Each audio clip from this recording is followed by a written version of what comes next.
Estamos en misión, pero en una misión con un testimonio irrefutable. Oiga bien, sí, estamos en misión. Empezamos este mes de énfasis de misiones, sabiendo que tenemos una misión con Cristo. No estamos haciendo esto por nuestra cuenta. Lo estamos haciendo con una gran comisión que el Señor nos ha encomendado y que en Cristo tenemos un recurso glorioso para cumplir su misión, juntos en misión. Que no lo hagamos, aleluya, cada uno con la suya, sino que todos unidos en Cristo Jesús podamos cumplir su propósito. ¿Se dan cuenta que Dios nos llama intencionalmente a hacer su propósito de una forma muy especial? Y luego nos deja evidencias. Y luego nos deja declaraciones con testimonios irrefutables. ¿Para qué?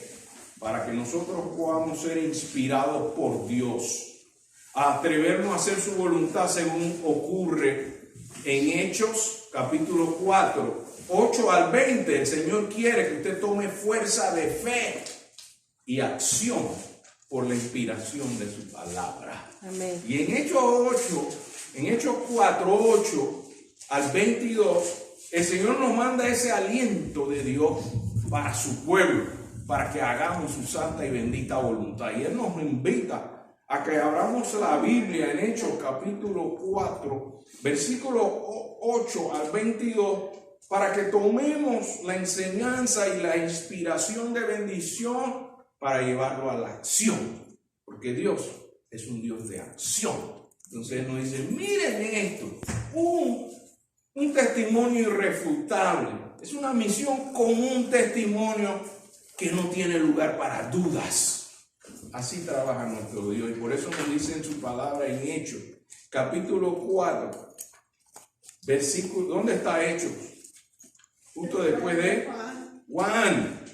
Y antes de Romanos, Hechos, capítulo 4, versículos 8 al 22.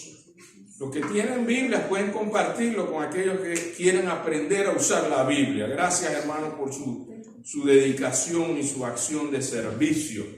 En Hechos, capítulo 4, versículos 8 al 22, dice la bendita y gloriosa palabra de Dios.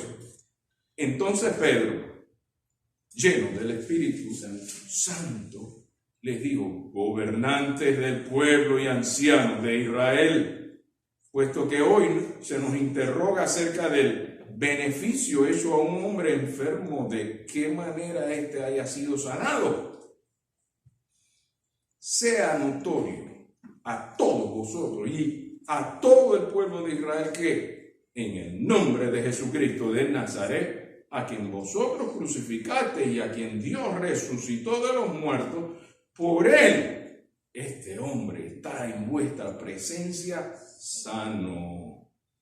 Este Jesús es la piedra reprobada por vosotros los edificadores, la cual ha venido a ser cabeza del ángulo.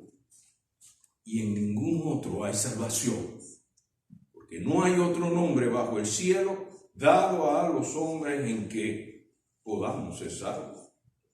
Entonces, viendo el denuedo de Pedro y de Juan, y sabiendo que eran hombres sin letras, del vulgo, se maravillaban y les reconocían que habían estado con Jesús. Y viendo al hombre que había sido sanado, que estaba en pie con ellos, no podían decir nada en contra.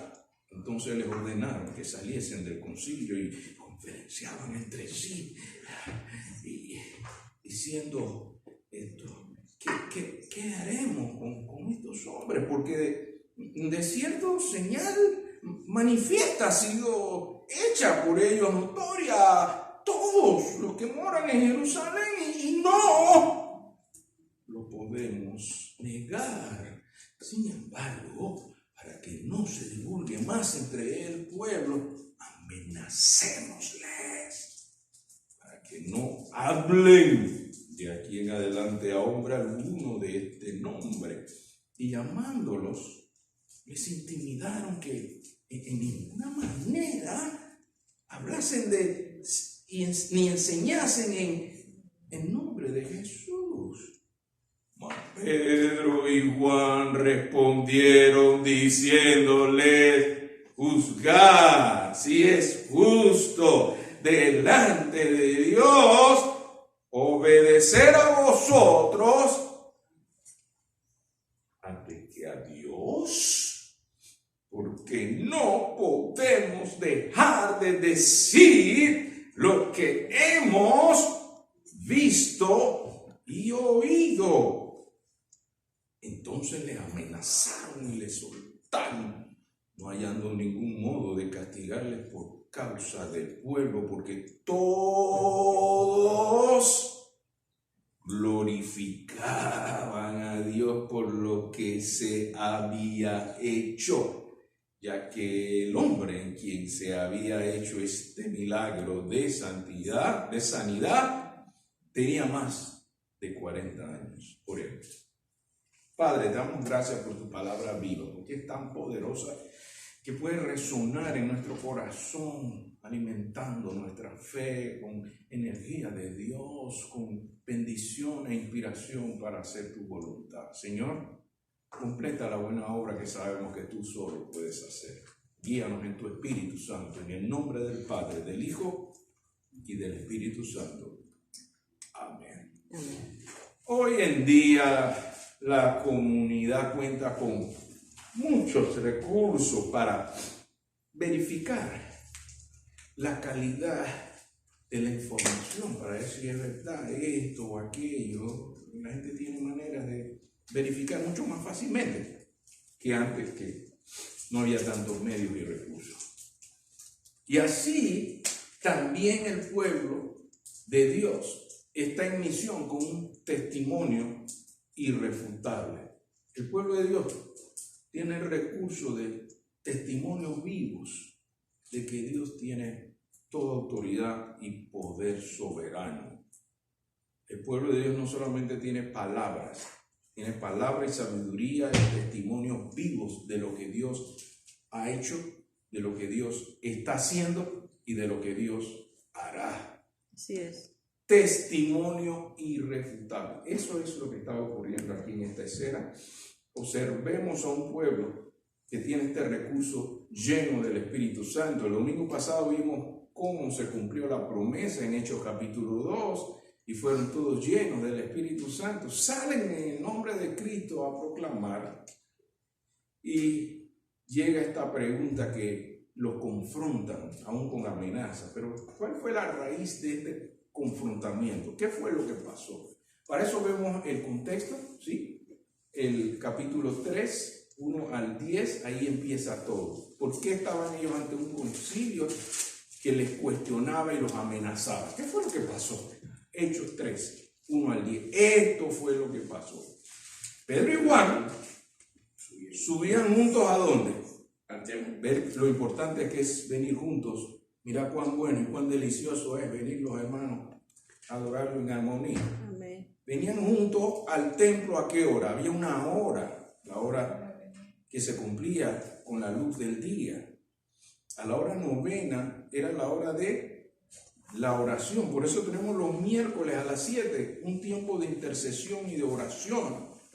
En el santuario, en el templo, hay un día y hay una hora. Ellos tenían también. Y ese estaba cumpliéndose en Hechos capítulo 3, verso 1. Y el versículo 2 nos dice: y era traído un hombre ¿cómo? Un hombre cojo, de nacimiento. Y acuérdense que no solamente hay cojera física, hay cojera emocional, hay cojera espiritual. Y este hombre estaba cojo. Fue llevado a la puerta donde siempre se le llevaba. Dice el versículo 2: y era traído un hombre cojo de nacimiento, a quien ponían ¿por cuántos días? Cada día a la puerta del templo que se llama, había hasta el nombre de la hermosa, para que pidiese limosna de lo que entraban en el templo. Ese era su modus vivendi desde que nació. Y Pedro con Juan vio a Pedro y a Juan que iban a entrar en el templo y les rogaba que les diese limosna. Pedro, ¿qué hace? ¿Qué hace Juan? No mira para otro lado, no le da la espalda. ¿Qué dice el verso 24 que hizo Pedro y Juan? Pedro con Juan, dice, fijando en él los ojos, les dijo, míranos, contacto visual, míranos. Él estaba rogando por una limosna, tal vez con la mano extendida, mirando hacia otro lado. Y Pedro y Juan le dicen, nuestro contacto tiene que ser directo. No solo extiendas la mano, míranos. Así quiere Dios tratar con nosotros. Estamos aquí en el templo, físicamente muchas veces, y nuestra mente, nuestro corazón en otro lado. El Señor nos está mirando, pero el Señor quiere que usted también lo mire.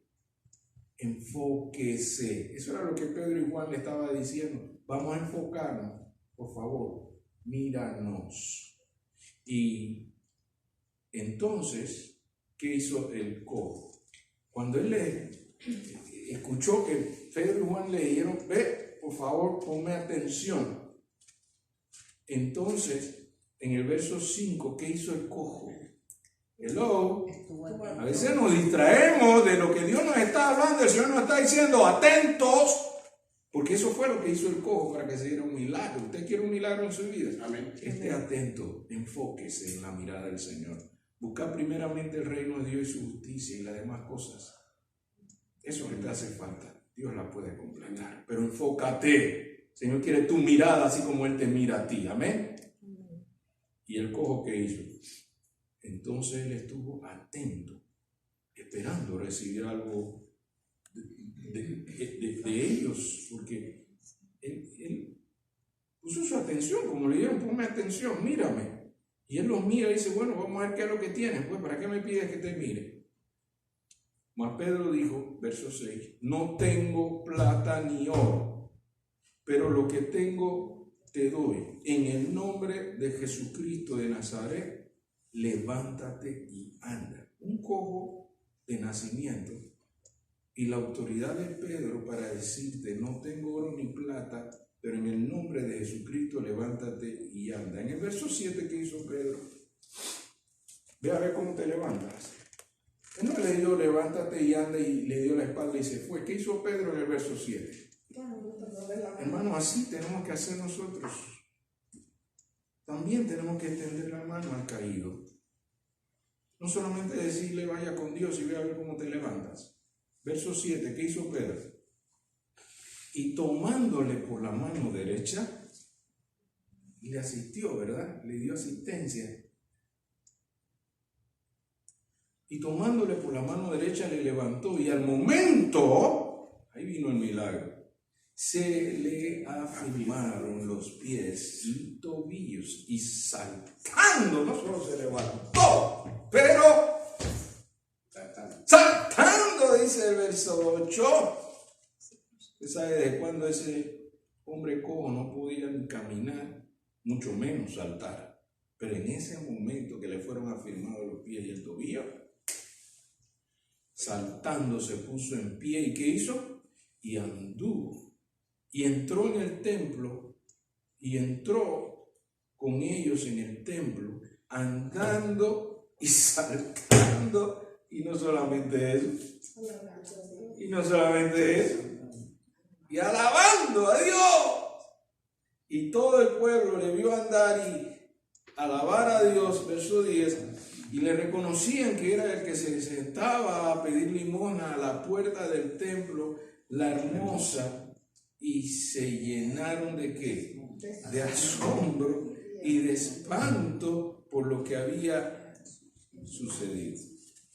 Con ese hecho tan notorio, Pedro le da ese discurso tan profundo de lo que estaba ocurriendo. Y él le explica que es el poderoso Jesucristo al cual ustedes crucificaron, y le explica que todo lo que estaba ocurriendo ahí era producto del amor y el poder de Dios, y él le hace referencia a la tradición y a la trayectoria de la fe Cuando ustedes leen todo ese pasaje hasta el 26, él explica que ustedes han sido apegados a lo que Moisés y los padres. Verso 22, el Señor vuestro Dios os levantará profeta entre vuestros hermanos como a mí. A él oiréis en todas las cosas que os hablé, y toda alma que no oiga a aquel profeta será desarraigada del pueblo. O sea que tiene la autoridad el pueblo de Dios de sumar o restar. Y sigue diciendo allí, y todos los profetas, ¿desde quién? Ahí está, último sacerdote y primer profeta, dice.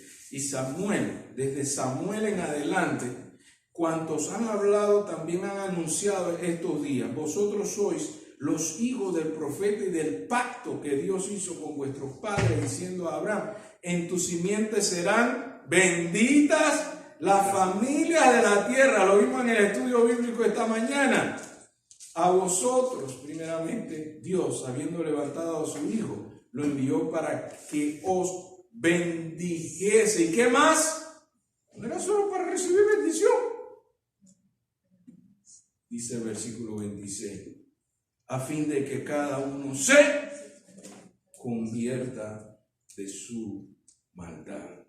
Los propósitos de Dios no es solo que usted esté de acuerdo con Dios, sino que usted se obedezca, le dé la espalda a la maldad y se vuelva a Dios. El arrepentimiento es cambio de dirección hacia Dios.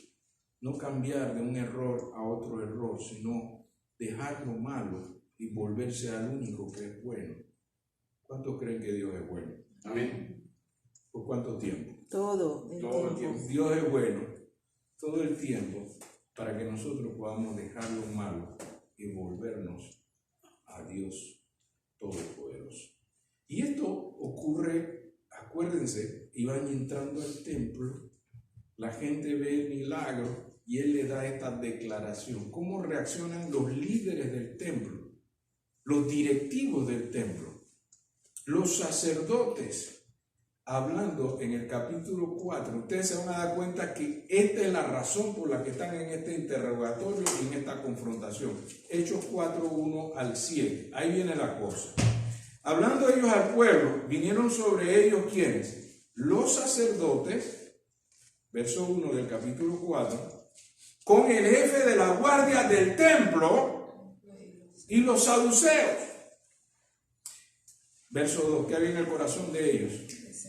Resentidos en que se enseñasen al pueblo y anunciasen en Jesús la resurrección de entre los muertos.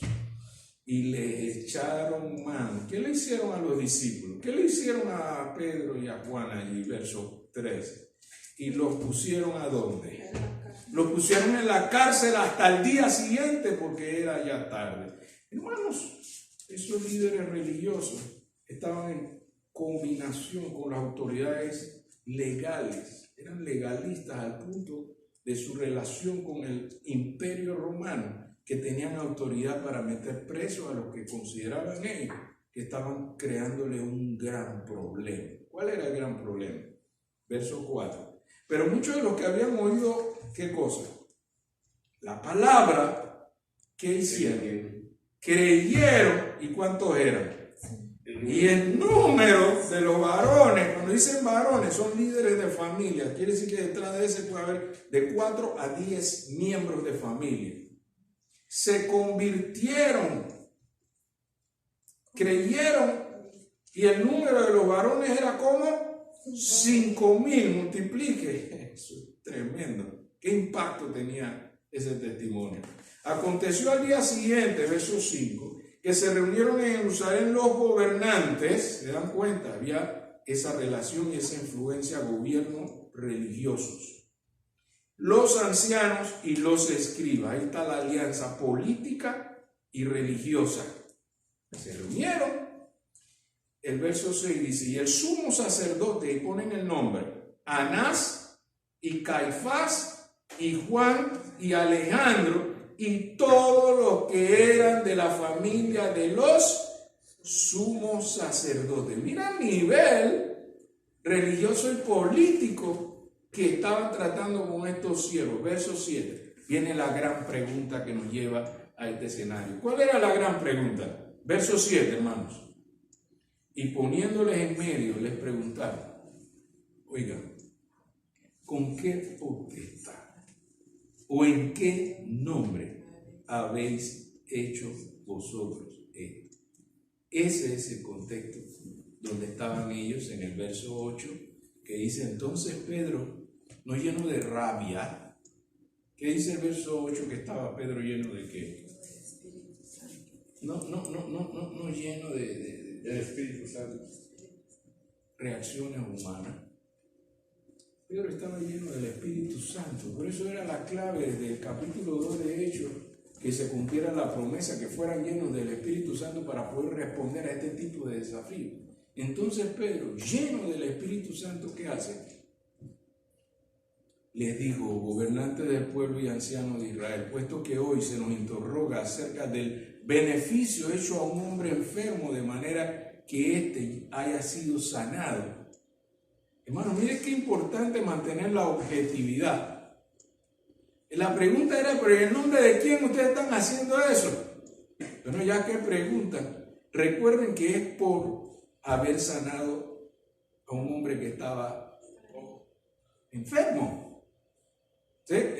Ese contraste, hermano, cuando usted presenta una argumentación sólida y la mantiene objetiva, la razón de estar siendo cuestionados era porque ellos habían sanado. Si ellos no hubieran sanado al hombre, todo hubiera seguido la rutina religiosa de siempre, entrar al templo, orar, cantar e irse cada uno para su casa. Pero este hombre había sido sanado y entra al templo no solo andando, pero saltando y alabando a Dios. Entonces todo el mundo estaba impresionado sumamente. Entonces los líderes, los sumos sacerdotes dijeron, ¿y esto? ¿Ustedes en nombre de quién están haciendo esto? Allí entonces se da la respuesta de Pedro lleno del Espíritu Santo. Ante la razón de la audiencia y el impacto de la comunidad, la calidad elocuente de docencia superior. Usted sabe que hay enseñanza primaria, hay enseñanza secundaria y después viene ¿qué? La enseñanza superior. Así mismo estaba pasando aquí. Ellos se identifican a estos señores como que ellos no estaban a ese nivel, pero escuchen lo que ocurre. Dice en el verso 10, sea notorio a todos vosotros y a todo el pueblo de Israel que en el nombre de Jesucristo de Nazaret, a quien vosotros crucificasteis y a quien Dios resucitó de los muertos, por él, este hombre está en vuestra presencia sano. Hermano, eso es algo como...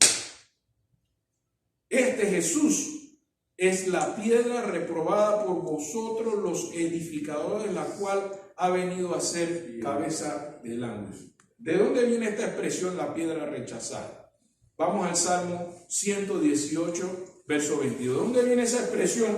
Que los religiosos, que los sumos sacerdotes sabían que esta era una expresión del antiguo pacto. Salmos 118, verso 22. ¿De dónde sale esa expresión? Salmo 118, verso 22. ¿De dónde sale esa expresión? La piedra reprobada por vosotros. Ese era un salmo que se recitaba también en el santuario, en el templo. Así que ellos estaban impresionados como ellos citan la palabra de Dios, la piedra reprobada por vosotros. Salmo 118, verso 22. ¿Qué dice? La piedra que desecharon los edificadores ha venido a ser cabeza del ángulo. La piedra que desecharon los edificadores ha venido a ser cabeza del ángulo. ¿Quién más dijo eso? ¿Quién más dio esta enseñanza? Jesucristo mismo lo dijo. Recuerden, Lucas capítulo 20, versículo 17. Vimos el origen de esa expresión en el Salmo, ¿correcto? Pero veamos cómo Jesús lo ratifica. De ahí lo aprendió Pedro. En Lucas capítulo 20, versículo 17. ¿Quién enseñó esto de la piedra reprobada? El antiguo pacto que recitaban en el Salmo. Pero ahora en Lucas capítulo 20, verso 17, Jesús le da la enseñanza de este testimonio del Antiguo Testamento. En el Nuevo Testamento Jesucristo se levanta en el Lucas capítulo 20, verso 17. Esta es una expresión que no era ignorada por la comunidad, especialmente por los judíos. Así que Jesús lo declara para que ellos sepan quién es esa piedra despreciada que llega a ser cabeza del ángulo. Lucas capítulo 20, verso 17, lo dice así. Pero él, ¿qué hizo? Hermanos, recuerde que nuestro Dios, nuestro Cristo, él podía dirigirse a la multitud, pero siempre buscaba un contacto personal, siempre buscaba una relación individual. Por eso usted ve aquí en Lucas capítulo 20, verso 17, pero él mirándolos. ¿Cuántos creen que Cristo todavía nos mira con amor? Así es. Y quiere tener trato personal con nosotros? Así Cristo mirándolos les dijo: ¿qué es pues lo que está escrito? Esto no es como algo que alguien dice por ahí. No, esto está escrito. Por eso fuimos al Salmo 122 para ver de dónde estaba esto escrito. Y él lo cita. Cuando él fue tentado, él citó también las escrituras. Escrito está. Y cuando él va a dar esta declaración de él dice: miren que esto está escrito. Yo no inventé esto de escribirlo aquí. Esto es dentro de la soberanía de Dios que fue enviado e inspirado en el Salmo que revisamos. Y Jesús dice, fíjese que en su Biblia ahora las letras cambian a rojo. ¿Qué significa? Ahí es la voz de Jesucristo hablando, ¿ok? Entonces, ¿qué tiene usted ahí en rojo? Dice, ¿qué pues es lo que está escrito? La piedra que desecharon los edificadores ha venido a ser cabeza de ángulo. ¿Ya ven de dónde venía Pedro con esa expresión? Nos vamos de nuevo a Hechos capítulo 4, donde Pedro está citando en el verso 11 de Hechos capítulo 4, esta expresión que está desde el Salmo 118, 22, y que Jesucristo le enseña a sus discípulos, y ahora Pedro lo está proclamando. Hechos capítulo 4, versículo 11. Miren qué conectada está la Biblia. Oiga, pero qué armonía tan preciosa. Aquí Pedro cita exactamente lo que está en los Salmos y ellos lo conocen, y lo que Jesucristo le enseña a sus discípulos. Y él aquí lo cita, Hechos 4:11. Este Jesús es, no es que parece que puede ser, tal vez, quizás, posiblemente. Es la piedra reprobada por vosotros los edificadores, la cual ha venido a ser cabeza del ángulo. Cabeza del ángulo. Hermanos, esto impactó a los que estaban ahí escuchando. Observe qué pasa ahí. Verso 13, para que ustedes vean el impacto de la elocuencia, de la homilética de Pedro, que tenía contenido, hermenéutica, que, oiga, ellos reconocían esa frase. Y en el verso 13, ellos terminan confesando, miren esto, dice, entonces viendo el denuedo de Pedro y Juan, y sabiendo que eran hombres, oiga esto, sin letras, del vulgo, se maravillaban y les reconocían que habían estado con Jesús el Maestro. Porque estas eran enseñanzas profundas, maravillosas. Y Pedro era un pescador, Juan era otro del pueblo. El vulgo aquí no significa que eran vulgares, sino que hablaban como la plebe, como el pueblo, como un hombre ordinario, que no había recurrido a grandes enseñanzas superiores. Era gente común. Y estaban hablando con esta elocuencia y esta docencia superior.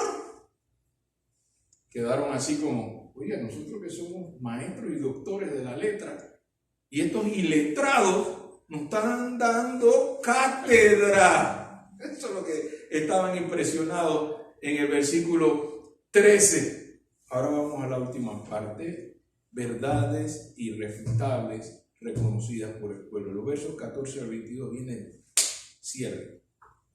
En el verso 14 al 22 ustedes observan que estaban las evidencias irrefutables. ¿Quién estaba allí delante de ellos? Verso 14. Y viendo al hombre que había sido ¿qué? Sanado. Sanado. Que estaba en pie con ellos.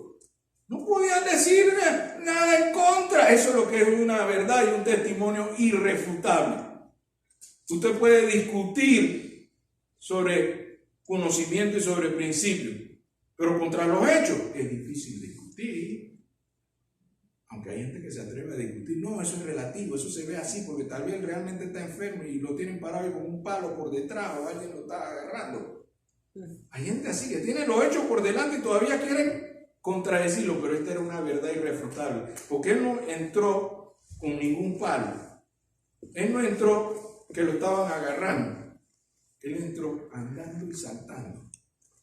Eso era una verdad irrefutable, eso era un hecho irrefutable. Esa es la misión que el Señor nos manda a compartir, testimonios que no se pueden discutir con los hechos. Yo era un hombre perdido y Jesucristo me transformó. De modo que si alguno está en Cristo, nueva criatura es. Las cosas viejas pasaron. De un hombre que no podía hablar porque yo soy muy tímido, esa es mi verdadera naturaleza. Dios me dio un aliento de Dios y una inspiración que no puedo dejar de proclamar. Cuán bueno es el Señor. Amén. Y ellos superaron sus temores y sus inquietudes y limitaciones porque Cristo los transformó. Y ese cojo había sido transformado en un hombre libre, en un hombre sano que podía saltar y alabar a Dios. ¿Cuántos pueden alabar a Dios en este día? Amén. Amén. Porque Dios ha hecho algo bueno en su vida. ¿Hay alguien aquí que pueda alabar al Señor y decir, Aleluya. gloria a Dios, aleluya? Sí, Señor. Gloria a Dios, aleluya. Bendito. Ese hombre estaba allí haciendo eso. Gloria a Dios, aleluya, bendito sea el Señor. Así que ellos no podían contradecir eso, ellos no podían decir nada en contra. Eso es lo que es una verdad y un testimonio irrefutable. Verso 15. Entonces, ya que no podemos contradecir lo que ellos dicen, vamos a hacer otra cosa. Verso 15. Conspiración. Entonces, ordenaron que saliesen del concilio y conferenciaban entre sí, verso 16, y diciendo, mira, ¿qué haremos con estos hombres? Porque de cierto, señal manifiesta ha sido hecha por ellos, notoria a todos los que moran en Jerusalén, y no lo podemos negar. Sin embargo, verso 17, para que no se divulgue más entre el pueblo, amenacémosle para que no hablen de aquí en adelante hombre alguno en este nombre. Y llamándolos le intimidaron que en ninguna manera hablasen ni enseñasen en el nombre de Jesús. Verso 19, hermano. ¿Qué hace el siervo de Dios? Verso 19. ¿Cómo responde ante esa intimidación y a esa amenaza? ¿Qué ponen en contraste en el verso 19, Hechos 4? Los siervos de Dios ante esta amenaza, esta intimidación. Ellos sacan este argumento y dicen, miren, mas Pedro y Juan respondiendo, diciendo, eran hombres que tenían capacidad de hacer juicio, de dejarlos libres o de condenarlos o de castigarlos. Y él le dice, bueno, está bien, vamos a juzgar entonces aquí. Juzgar si es justo delante de Dios obedecer a vosotros antes que a Dios. Ellos lo están tratando de aplacar, de intimidar, de que se callen, que no. ¿Está bien? Esa es la amenaza. Ok, vamos a dejar esto claro. Juzguen ustedes. Miren cómo se cambia. En vez de decirle, no, yo no lo voy a hacer, él toma planteamiento y lo replantea. Juzguen ustedes. Desde tú me estás acusando a mí que no me atrevo a hablar ni decir nada. Bueno, toma tú este juicio, haz esta decisión, juzga esto. ¿Usted cree que yo debo de obedecerles a ustedes antes que a Dios? ¿De qué manera, hermano? Por eso yo llamo a la gente a razonar con la palabra.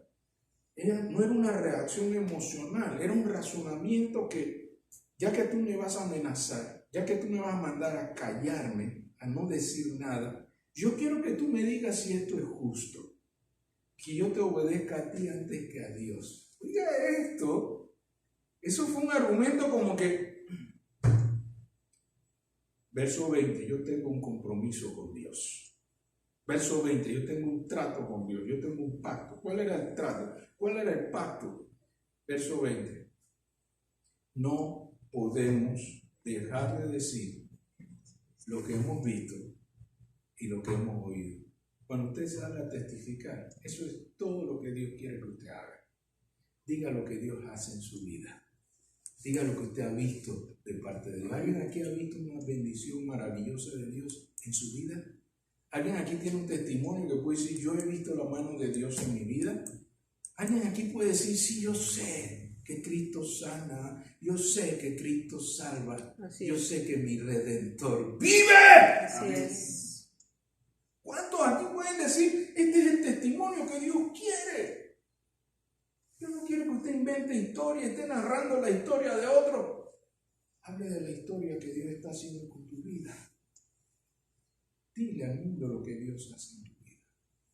Y eso es lo que Pedro le dijo. Mire, señores, ustedes juzguen si ustedes creen que yo debo hacer lo que ustedes quieren y no lo que Dios quiere. Porque yo no puedo callar de decir lo que Dios ha hecho, lo que he visto y he oído. Entonces en el verso 21 siguió la amenaza. Entonces le amenazaron y le soltaron, no hallando ningún modo de castigarle. ¿Por qué no le podían castigar? Verso 21. Porque todos, oiga lo que estaba pasando ahí, el impacto, hermano. Todos glorificaban a Dios por lo que se había hecho. Y aquel hombre en quien habían hecho este milagro de sanidad tenía más de 40 años, cojo de nacimiento. Un testimonio irrefutable y todos glorificaban a Dios. ¿Cuánto creen que Dios quiere que cada uno de nosotros le glorifique, hermano? Amén.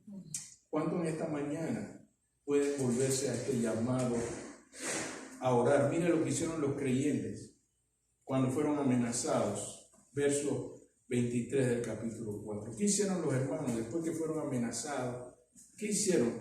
Ellos fueron, dice el verso 23, y puestos en libertad vinieron a los suyos y contaron todo lo que los principales sacerdotes y los ancianos les habían dicho. Y ellos, habiéndolo oído, alzaron unánimes la voz a Dios y dijeron, soberano Señor, tú eres el Dios que hiciste el cielo y la tierra, el mar y todo lo que en ellos hay. Que por boca de David tu siervo dijiste, ¿por qué se amotinan la gente y los pueblos piensan cosas vanas? Se reunieron los reyes de la tierra y los principales se juntaron en uno contra el Señor y contra su Cristo, porque verdaderamente se unieron en esta ciudad contra el santo Hijo Jesús, a quien ungiste, Herodes y Poncio Pilato, con los gentiles y el pueblo de Israel, para hacer cuanto tu mano y tu consejo habían antes determinado que sucediera. Y ahora, Señor, mira sus amenazas. Verso 28. Ahora, Señor, mira su amenaza y concede a tus siervos que con denuedo hablen tu palabra, mientras extiendes tu mano para que se hagan sanidades y señales y prodigios mediante el nombre de tu santo Hijo Jesús. Verso 31. Cuando hubieron orado, ¿qué pasó? Acaban de recibir amenazas. Pedro igual le cuenta a la congregación, mira lo que nos han dicho estos sacerdotes, ¿qué hacemos? Vamos a orar. Y cuando hubieron orado, usted ve la importancia de la oración. Y cuando hubieron orado, el lugar en que estaban congregados tembló y todos fueron ¿qué? Llenos del Espíritu. Llenos del Espíritu Santo. ¿Y qué hicieron cuando fueron llenos del Espíritu Santo? Hablando lenguas. No, lea el versículo. Eso es lo que yo quiero que ustedes vean, que la figura común es de una vez pensar en hablar en lenguas. No, eso no fue lo que pasó aquí. Habla la Biblia. Hechos 4:31. El hablar en lengua es una de las 20 manifestaciones que usted puede ver del Espíritu Santo. Pero lo que aquí ocurrió fue que fueron llenos del Espíritu Santo y hablaban con denuedo, ¿qué cosa? La palabra de Dios. Eso es lo que tenemos que hacer. Amén. Tenemos dificultad para atrevernos a testificar de Dios. Vamos a orar para que el Espíritu Santo nos llene de ese recurso que nos capacita para hablar de la palabra de Dios. Pedro y Juan no eran hombres muy estudiados, no se sabían todos los rollos y todos los papiros de las Sagradas Escrituras, no se las sabían todas, ni siquiera dominaban el idioma de ellos, de su lengua natural, no eran gente muy estudiada. Pero sin embargo, cuando fueron llenos del Espíritu Santo, hablaban con denuedo la palabra poderosa de Dios. Hermanos, ¿qué debemos hacer ante nuestras amenazas, nuestras limitaciones, nuestras debilidades? Unirnos en oración para que el Espíritu Santo nos dé palabra y sabiduría, el querer como el hacer, la santa voluntad de Dios. ¿Qué tal si se unen con su pastor y le dicen: Señor, aquí tenemos muchos peligros todavía, aquí en Sanford el enemigo quiere tenernos con miedo, con divisiones, con una situación incómoda, para que no nos atrevemos a decir las cosas maravillosas de Dios? Podemos unirnos en oración en este momento y decirle: Señor, queremos que tú te glorifiques en nuestras debilidades. Señor, queremos que tu Espíritu Santo nos capacite para atrevernos a hablar de las cosas maravillosas que tú haces. ¿Cuántos quieren unirse con su pastor esta mañana y decir: Señor, necesitamos que tú completes la buena obra? ¿Hay alguien esta mañana que quiera acompañar a su pastor y decirle: vamos a orar? Invito a que nos pongamos de pie y roguemos al Señor. Eso fue lo que hizo el pueblo. Eso fue lo que hizo la congregación ante estas amenazas. Invocaron al Señor y el Señor hizo su parte. Hagamos la nuestra, buscarlo en espíritu y en verdad, para que Él se pueda glorificar por ellos. Padre bueno, te damos gracias por tu palabra poderosa, porque todavía hay testimonios, hay hechos que son irrefutables, que nadie puede negar cuán bueno eres tú, Señor. Pero, Señor, a veces nos sentimos cohibidos de atrevernos a testificar. Pero sabemos que cuando tu Espíritu Santo toma todo el control de nuestras vidas, podemos atrevernos a decir cuán bueno y cuántas cosas maravillosas tú haces. Sí, Señor. Señor, danos ese querer como el hacer por tu santa voluntad. Señor, te rogamos por la unidad del pueblo de Maús, que el enemigo no quiere ver nuestra armonía y nuestra unidad, quiere romperla. Y el único que tiene poder para mantenernos unidos en ti es nuestro Señor Jesucristo, en su Santo Espíritu. Así es. Señor, por eso te invocamos, porque nosotros no podemos convencer a nadie de hacer lo correcto. Cada uno puede tomar su decisión, pero nosotros podemos testificar como Pedro. Juzguen ustedes a quién debemos obedecer, a la opinión de los hombres o al Dios Todopoderoso. Señor, necesitamos esa sabiduría. Necesitamos saber a quién obedecer, si lo que es el parecer de la gente o es tu parecer, Señor. Señor, tu palabra es clara. ¿Quién es digno de nuestra obediencia? ¿Quién merece que nos sujetemos a tu dirección? Señor, danos esa fuerza y esa convicción de actuar en el nombre de nuestro Señor Jesucristo. Te entregamos este tiempo confiando en que tú vas a completar la buena obra para perfeccionarla hasta el día de nuestro Señor Jesucristo. Así es. Lo pedimos y lo invocamos y lo rogamos en el nombre del Padre, del Hijo y del Espíritu Santo. Amén. Amén. Amén. Amados, podemos